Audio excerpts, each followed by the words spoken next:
Ang mga hawak ko po nga kasi ngayon ay sobrang babata pa.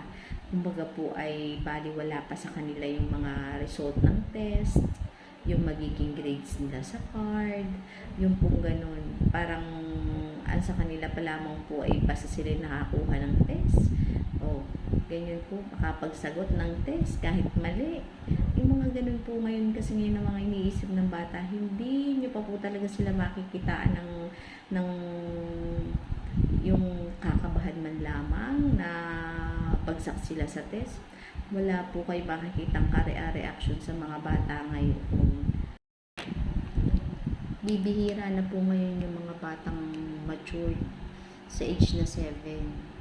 Para pong makikita nyo na ngayon na nagmamature ng bata, pagka age 9 years old na Dati-rati po, mga 7, mga 5, 6, meron na po kasi nung dati na na-encounter ako.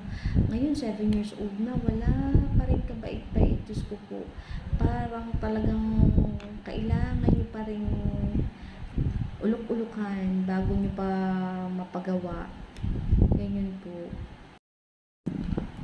Minsan po, nararamdaman ko na talaga na minsan ayoko na mag-tutor, napapagod na ako.